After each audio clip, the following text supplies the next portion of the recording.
Hello and welcome to Upbright classes. I am अजोश्वेता and आज हम बात करेंगे कि हमारे इंडिया के ऑक्यूपेशनल स्ट्रक्चर की क्या सिचुएशन थी when we got independence. So first of all, occupational structure क्या होता है? Occupational structure is the distribution of working population. जो हमारी इंडिया की पॉपुलेशन है, जो वर्किंग पॉपुलेशन है, जो काम करना चाहती है, उसका distribution among different sectors like primary sector, secondary sector and tertiary sector. ना फर्स्ट ऑफ ऑल हम बात करेंगे कि प्राइमरी सेक्टर क्या होता है, सो दैट आप इजीली समझ पाओ कि हमारे इंडिया का ऑक्यूपेशनल स्ट्रक्चर कैसा था। ना प्राइमरी सेक्टर होता है कि all those economic activities which are undertaken directly by using the natural resources. मतलब ऐसी एक्टिविटीज जिसमें हम डायरेक्टली नेचुरल रिसोर्सेज का यूज कर रहे हैं। नाउ सोचिए ऐसी कौन सी एक्टिविटीज़ है जिसमें डायरेक्टली नेचुरल रिसोर्सेज का यूज़ होता है। सबसे अच्छा एग्जाम्पल है agriculture, fisheries, forestry, animal husbandry, mining and so on. So जो भी एक्टिविटीज़, इन सब एक्टिविटीज़ में हम नेचुरल रिसोर्सेज का डायरेक्टली यूज़ कर रहे हैं। सो ये किसके अंडर आएगी? ये प्राइमरी सेक्टर के अंदर आएगी। एंड इंडिपेंडेंस के टाइम पे जो हमारी इंडियन इकोनॉमी थी, 72.7% हमारी पॉपुलेशन, हमारी वर्किंग पॉपुलेशन जो थी वो प्राइमरी सेक्टर में इन्वॉल्व थी। Now next, secondary sector. अब हम देखेंगे कि हमारे सेकेंडरी सेक्टर में कितनी पॉपुलेशन इन्वॉल्व थी, plus secondary and tertiary sector क्या होता है। नाउ सेकेंडरी सेक्टर में वो सारी एक्टिविटीज़ आती है जो कि नेचुरल प्रोडक्ट को एक दूसरे फॉर्म में चेंज करने के काम आती है। फॉर एग्जाम्पल, अगर हमने प्राइमरी सेक्टर में एक क्रॉप ग्रो की है, से for example cotton. Now secondary sector में उस कॉटन को हम क्लोथ में कन्वर्ट करेंगे with the help of machines. So basically secondary sector में कौन सी एक्टिविटीज़ आती है जो नेचुरल प्रोडक्ट को एक दूसरे फॉर्म में कन्वर्ट कर दे by a way of manufacturing, और we can say industrial activities से। सो इसमें क्या क्या इंक्लूड होना चाहिए? Small and large industries include होनी चाहिए, इसमें कंस्ट्रक्शन एक्टिविटीज़ इंक्लूड होनी चाहिए। सो हमारे इंडिपेंडेंस के टाइम पे हमारी जो वर्किंग पॉपुलेशन थी, ओनली 10.1% पॉपुलेशन इन्वॉल्व थी किसमें? सेकेंडरी सेक्टर में। क्यों? क्योंकि बिकॉज हमारे यहाँ पे इंडस्ट्रीज थी ही नहीं, एंड कुछ जो मॉडर्न इंडस्ट्रीज थी वो भी ब्लीक थी, बहुत ज़्यादा स्लो ग्रोथ थी उसकी। So people were mostly engaged in agriculture sector, primary sector. Now last हम बात करेंगे कि what is tertiary sector. Tertiary sector होता है कि all those activities which support the primary and secondary sector. ऐसी एक्टिविटीज जो हेल्प करता है प्राइमरी और सेकेंडरी सेक्टर को डेवलप करने में। ठीक है। नाउ टर्शरी सेक्टर कुछ भी प्रोड्यूस नहीं करता है, कुछ भी चेंज नहीं करता है दूसरे फॉर्म में, बट वो सपोर्ट करता है उन सारी एक्टिविटीज़ को जो प्राइमरी और सेकेंडरी सेक्टर में होती हैं। Now for example, primary sector में क्रॉप ग्रो कर ली हमने कॉटन, सेकेंडरी सेक्टर में उस कॉटन को हमने यार्न या क्लॉथ में कन्वर्ट कर दिया। ठीक है। नाउ अब ये जो क्लॉथ है उसको हम ट्रांसपोर्ट करेंगे एक जगह से दूसरी जगह, या उसके साथ हम एक्सपोर्ट इम्पोर्ट करेंगे। सो वो जो भी एक्टिविटीज़ जो ट्रांसपोर्टेशन के काम आती है, जो ट्रेड करने के काम आती है, जो चीज़ों को स्टोर करने के काम आती है, वो सारी टर्शरी सेक्टर में आती है। एंड टर्शरी सेक्टर को हम सर्विस सेक्टर भी बोलते हैं। सो हमारा ये जो सर्विस सेक्टर था उसमें 17.2% वर्किंग पॉपुलेशन जो थी वो इन्वॉल्व थी। नाउ ये सेकेंडरी सेक्टर से ज़्यादा है पॉपुलेशन इन्वॉल्व इसमें, क्योंकि हमारा ट्रेड एंड कॉमर्स थोड़ा सा सही था, but still not satisfactory. So now हमने ये टेबल से ऑब्जर्व किया कि हमारी जो मेजर पॉपुलेशन थी वो प्राइमरी सेक्टर में इन्वॉल्व थी। नाउ अब हम ऑब्जर्व करेंगे कि हमारे ऑक्यूपेशनल स्ट्रक्चर की क्या सिचुएशन थी on the eve of independence. So हमने टेबल से कुछ पॉइंट्स ऑब्जर्व किए हैं, वो हमने यहाँ पे लिख दिए हैं। So the first point is agriculture the principal source of occupation. At the time of independence हमारी जो मोस्टली जो वर्किंग पॉपुलेशन थी वो किस में इन्वॉल्व थी? वो एग्रीकल्चर में इन्वॉल्व थी। 72.7% हमारी जो पॉपुलेशन थी वो प्राइमरी सेक्टर में इन्वॉल्व थी। नाउ ये जो एग्रीकल्चर में इन्वॉल्व थी पॉपुलेशन, ये सिर्फ अपने सेल्फ कंजप्शन के लिए या वहाँ से अपना लाइवलीहुड ले सके उसके लिए ही इन्वॉल्व थी। ये जो ऑक्यूपेशन था जहाँ पे लोग एग्रीकल्चर में इन्वॉल्व थे, कुछ भी प्रॉफिट के लिए नहीं था। मतलब कि अगर प्रॉफिट के लिए आप कोई ऑक्यूपेशन नहीं ले रहे हो तो आप अपना स्टैंडर्ड ऑफ लिविंग नहीं बढ़ा सकते हो, जिससे हमारी जो इकोनॉमी थी वो बैकवर्ड थी, हमारे जो लोग थे वो पोवर्टी में थे। नाउ अगर हम कंपेयर करें दूसरी डेवलप्ड और एडवांस्ड कंट्रीज से, सो इंग्लैंड एंड अमेरिका सिर्फ 2% पॉपुलेशन उनकी एग्रीकल्चर में इन्वॉल्व थी, एंड जापान की ओनली 12% एंड जर्मनी की 4% पॉपुलेशन एग्रीकल्चर पे डिपेंड करती थी। बट हमारी मेजर ऑफ द पॉपुलेशन किस पे डिपेंड करती थी? एग्रीकल्चर पे डिपेंड करती थी। नाउ अब क्योंकि हमारी most of the population agriculture पे डिपेंड कर रही है, तो यानी कि हमारे यहाँ इंडस्ट्रीज़ नहीं थी। सो जो हमारा इंडस्ट्रियल सेक्टर था, सेकेंडरी सेक्टर था, वो इनसफिशिएंट था। सो हमारा सेकेंड पॉइंट हमने ऑब्जर्व किया कि industrial and insignificant source of occupation.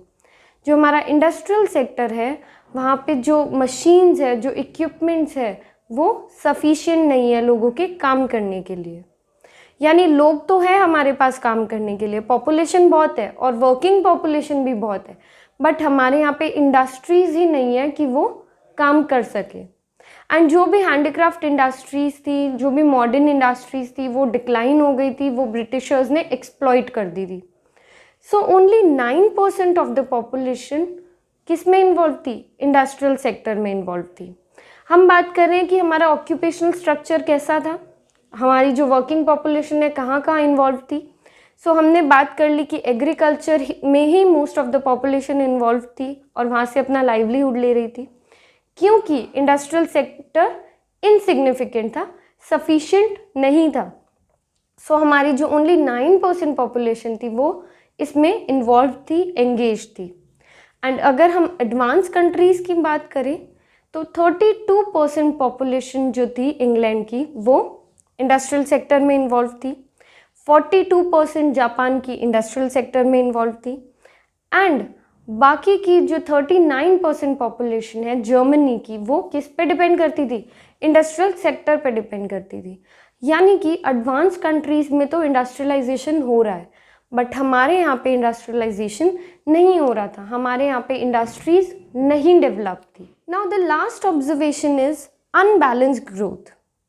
Now balance growth होती है जब इकोनॉमी के सभी जो पार्ट्स होते हैं वो इक्वली डेवलप हो, सभी जो सेक्टर्स होते हैं वो इक्वली डेवलप्ड हो। बट हमारे यहाँ पे अनबैलेंस ग्रोथ थी। क्यों? क्योंकि जो हमारे स्टेट्स थे, तमिलनाडु, केरला, कर्नाटका, आंध्र प्रदेश, महाराष्ट्र, ये तो क्या हुआ, यहाँ इन स्टेट्स में डिक्लाइन हुआ dependence of workforce on agriculture. मतलब ये जो स्टेट्स थे वो अब एग्रीकल्चर पे डिपेंड नहीं करते हैं, यानी ये सेकेंडरी और टर्शरी सेक्टर की टुवर्ड्स मूव हो चुके हैं। But at the same time, उसी टाइम पे जो उड़ीसा, पंजाब, राजस्थान जैसे स्टेट्स थे वो अभी भी हेविली डिपेंड करते हैं एग्रीकल्चर पे फॉर देयर लाइवलीहुड। सो इससे हम नोटिस कर सकते हैं कि अनबैलेंस ग्रोथ है। कुछ स्टेट्स तो ग्रो कर चुके हैं बट कुछ स्टेट्स ग्रो नहीं कर रहे हैं। So with in India regional variations देखी गई, ठीक है। प्लस हमने ये भी देखा कि हमारी मेजरली जो पॉपुलेशन थी वो प्राइमरी सेक्टर में इन्वॉल्व थी, एंड जो सेकेंडरी और टर्शरी सेक्टर है वो अभी भी उनके इन्फेंट स्टेज ऑफ ग्रोथ पे है, मतलब उनकी ग्रोथ अभी होना स्टार्ट हुई ही है। Okay, so again there were unbalance growth, यानी एक सेक्टर तो आपका बहुत ग्रो हो चुका है, बहुत पॉपुलेशन काम कर रही है, और बाकी के सेक्टर्स अभी तक ग्रो होना स्टार्ट भी नहीं हुए हैं। सो इस वजह से हमारा जो ऑक्यूपेशनल स्ट्रक्चर है वो बैकवर्ड था, वो पोवर्टी में था, एंड जो हमारे ऑक्यूपेशनल स्ट्रक्चर की सिचुएशन थी वो भी अच्छी नहीं थी, वो भी बैकवर्ड थी। नाउ नेक्स्ट हम बात करेंगे कि हमारा इंफ्रास्ट्रक्चर कैसा था, एंड हमारे क्या ब्रिटिशर्स ने हमारे यहाँ पे कुछ भी डेवलपमेंट किया। Now moving on to the infrastructure on the eve of independence. Now अब हम बात करेंगे कि हमारे इंफ्रास्ट्रक्चर की क्या सिचुएशन थी जब हमें इंडिपेंडेंस मिली। क्या ब्रिटिशर्स ने हमारे लिए कुछ भी डेवलप किया? नाउ इंफ्रास्ट्रक्चर होता है कि कोई भी फिजिकल या ऑर्गेनाइजेशनल स्ट्रक्चर या कोई भी फैसिलिटी जो कि इम्पोर्टेंट होता है for the operation of society. Society में ऑपरेट करने के लिए थोड़े सोशल या फिजिकल इकोनॉमिकल चेंजेस को हम बोलते हैं infrastructure. Now economic change like transportation, communication, banking, power and energy, and social change like growth of hospitals, housing facilities, educational facilities, etc. ठीक है, ये चेंज किस लिए काम आते हैं? For the growth and development of a country. Now हम बात करेंगे कि हमारे इंडियन इकोनॉमी में इंडियन इकोनॉमी का इंफ्रास्ट्रक्चर कैसा था। क्या ब्रिटिशर्स ने कुछ भी ग्रोथ एंड डेवलपमेंट में हमारी हेल्प की थी?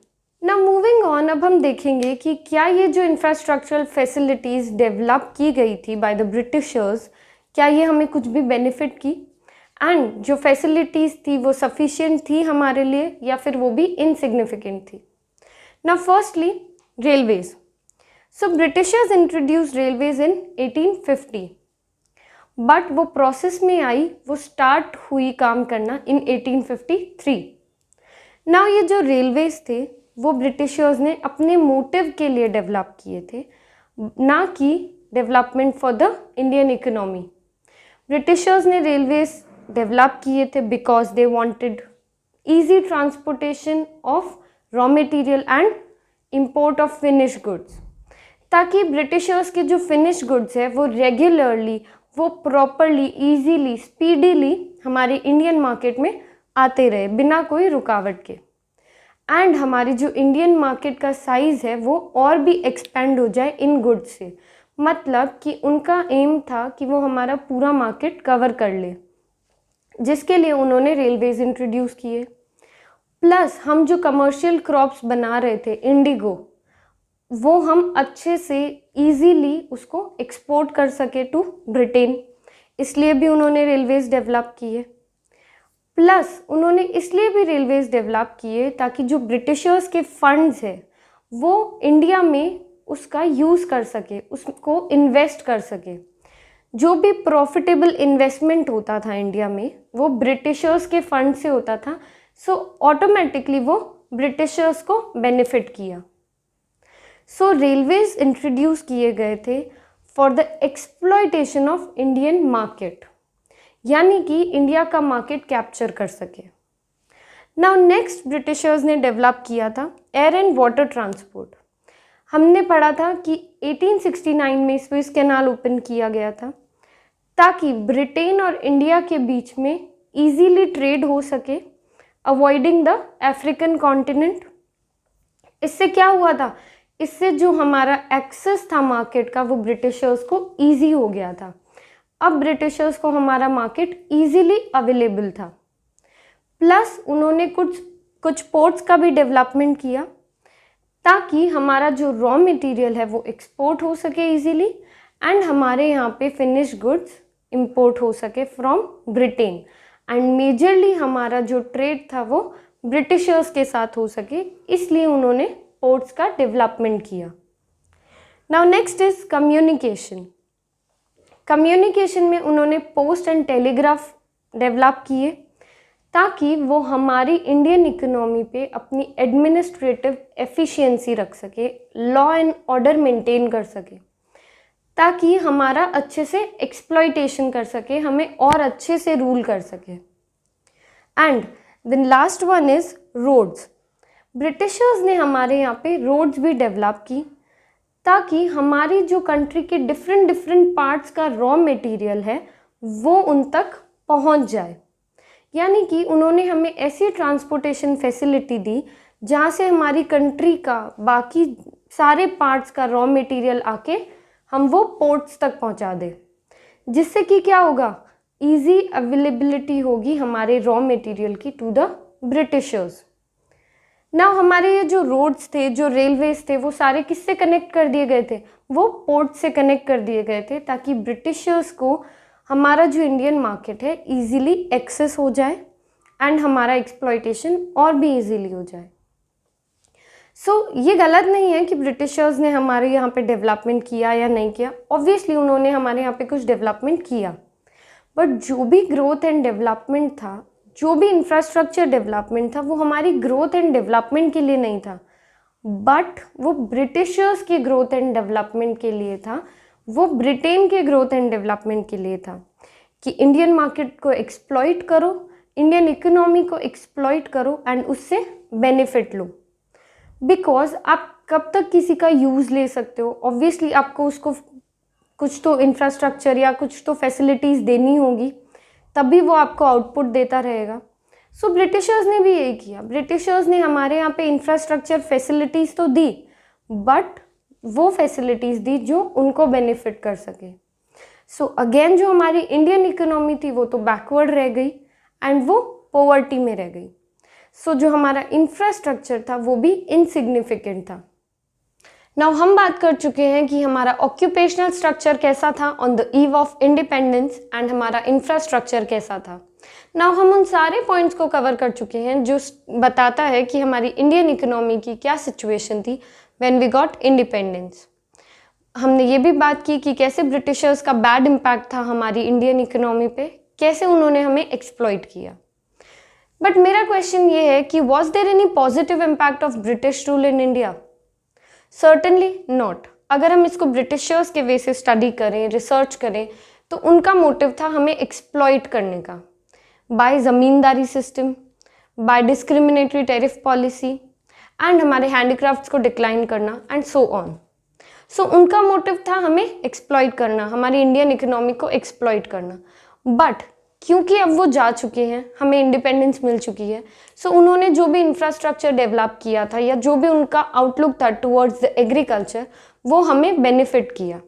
ना उसने हमें कैसे बेनिफिट किया, कैसे हमारे लिए पॉजिटिव इम्पैक्ट्स प्रूव हुआ, वो हम स्टडी करेंगे। Now the first point is commercial outlook of agriculture. हम जब एग्रीकल्चर की सिचुएशन पढ़ रहे थे, हमने पढ़ा था कि ब्रिटिशर्स ने हमें फोर्स किया था to shift from food crop to cash crop. ना उन्होंने हमें फोर्स किया था कि हमें कमर्शलाइजेशन करना चाहिए, हमें मार्केट के लिए प्रोड्यूस करना चाहिए जिससे हमें प्रॉफिट होगा। बट हम अभी तक क्या कर रहे थे, हम सिर्फ प्रोड्यूस कर रहे थे सेल्फ कंजप्शन के लिए। क्योंकि कमर्शलाइजेशन की वजह से प्रॉफिट हो रहे थे ब्रिटिशर्स को, हमारे इंडियन फार्मर्स ने सोचा कि क्यों ना हमें भी अब कमर्शलाइजेशन के लिए क्रॉप ग्रो करनी चाहिए। उन्होंने क्या कर दिया, अब वो सेल्फ कंजप्शन के लिए भी क्रॉप्स ग्रो कर रहे हैं, बट मार्केट में कमर्शलाइजेशन भी कर रहे हैं उन क्रॉप्स का। इस वजह से क्या हुआ, ये ब्रिटिशर्स का जो आइडिया था, इसकी वजह से क्या हुआ, इसकी वजह से हमने इंडिगो, जूट, ये सब हमने भी कमर्शलाइजेशन के लिए स्टार्ट कर दिया था ग्रो करना। हमारे जो मेथड थे फार्मिंग के, हमारे जो फार्मर्स का आउटलुक था टुवर्ड्स द एग्रीकल्चर, वो चेंज हुआ एंड उससे हमें क्या हुआ, उससे हमें बेनिफिट हुआ। Now the next impact is new opportunities of employment. Now because Britishers ने हमारे यहाँ रोड्स एंड रेलवेज इंट्रोड्यूस किए थे, उसकी वजह से हमारे जो लोग थे, जो हमारे इंडियन इकोनॉमी के लोग थे, उनको एम्प्लॉयमेंट मिली, रेलवेज में वो काम करने लग गए, प्लस हमारे यहाँ पे सोशल और इकोनॉमिक ग्रोथ भी हुई। बिकॉज नाउ अब एक जगह से दूसरी जगह ट्रांसपोर्टेशन बहुत ईजी हो गया था एंड प्लस इससे क्या हुआ, इससे न्यू अपॉर्चुनिटीज़ डेवलप हुई। नाउ क्योंकि हमारा जो मूवमेंट था एक जगह से दूसरी जगह वो ईजी हो गया था, इस वजह से हमें और क्या बेनिफिट हुआ, हमारे यहाँ जो फेमाइंस थी वो भी कंट्रोल हो गई। जो जो एरियाज थे जहाँ पे फेमाइंस हो रहे थे, वहाँ पे अब हम इजीली फूड को ट्रांसपोर्ट कर सकते हैं, अब हम जल्दी से वहाँ पे लोगों तक खाना पहुँचा सकते हैं, उससे पहले कि वो स्टार्वेशन में आ जाए या उनकी डेथ हो जाए। Now the fourth impact was monetary system of exchange. Now Britishers के जाने के बाद हमारे यहाँ पे एक मेजर चेंज आया, वो था बार्टर सिस्टम से मॉनेटरी सिस्टम ऑफ एक्सचेंज पे आ गए हम। नाउ इससे क्या बेनिफिट हुआ, इससे बेनिफिट हुआ कि हमारे यहाँ डिवीजन ऑफ लेबर हो गई, हमारी जो लेबर थी वो डिवाइड हो गई। अब लेबर जिसमें वो अच्छे हैं वो वही काम करते हैं। फॉर एग्जांपल अगर कोई लेबर कोई पर्टिकुलर चीज़ में अच्छा है तो उसको वो वाला काम दिया जाता है, एंड कोई और लेबर कोई दूसरी चीज़ में अच्छा है तो उसको उस अकॉर्डिंग पे किया जाता है एंड वो वही काम करता है। अगर डिवीजन ऑफ लेबर हो गया है तो उससे क्या होगा, उससे स्पेशलाइजेशन आएगा मतलब वो जो लेबर है वो और स्पेशलाइज हो जाएगा अपने फील्ड में। प्लस क्योंकि अब मॉनेटरी सिस्टम है, सो लार्ज स्केल प्रोडक्शन होगा, सो हमारी जो ओवरऑल इंडियन इकोनॉमी थी उसको बहुत बेनिफिट हुआ। Now the last point was efficient system of administration. Now क्योंकि ब्रिटिश गवर्नमेंट हमें रूल करती थी, हमारे यहाँ पे पूरा लॉ एंड ऑर्डर मेंटेन करती थी, हमारे रिकॉर्ड्स मेंटेन करती थी। नाउ क्योंकि अब वो जा चुके हैं तो वो सब किसको मिल गया है, हमारे यहाँ के पॉलिटिशियंस और प्लानर्स को वो फ्री में मिल गया है। वो सारा जो सिस्टम था, वो जो एफिशिएंट सिस्टम था एडमिनिस्ट्रेशन का, अब वो हमें मिल गया है। कैसे उसको हैंडल करना है अब हमें आ गया है। सो ये थे कुछ पॉजिटिव इम्पैक्ट्स ब्रिटिश रूल के हमारी इंडियन इकोनॉमी पे। सो नाउ अगर हमें कंक्लूड करना हो कि हमारी इंडियन इकोनॉमी की क्या सिचुएशन थी आफ्टर ब्रिटिशर्स लेफ्ट अस या फिर on the eve of independence, so India was a poor and under developed country. हमारे पास एग्रीकल्चर तो था but that was not fully used. हमारे जो मिनरल्स थे वो पूरे यूज़ नहीं कर रहे थे। हमारी जो एग्रीकल्चर था वो पुअर कंडीशन में था। हमारे यहाँ पे स्मॉल और जो भी कॉटेज इंडस्ट्रीज थी वो डिक्लाइन हो चुकी थी। हमारे जो लोग थे वो अनएम्प्लॉयड थे, क्योंकि वो जॉब के लिए सर्च भी कहाँ करे, यहाँ पे जॉब अपॉर्चुनिटीज़ ही नहीं थी। प्लस हमारे जो मिलियंस ऑफ पीपल थे वो मर चुके थे because of starvation. So it was rightly said कि हमारी इंडियन इकोनॉमी जो है, हमारा इंडिया जो है वो रिच कंट्री है, but it was occupied with poor people. हमारे यहाँ के जो लोग हैं उनका स्टैंडर्ड ऑफ लिविंग बहुत ही लो था। सो ये था हमारा first chapter, Indian economy on the eve of independence. Now if you have any query, do comment down below and keep learning. Thank you.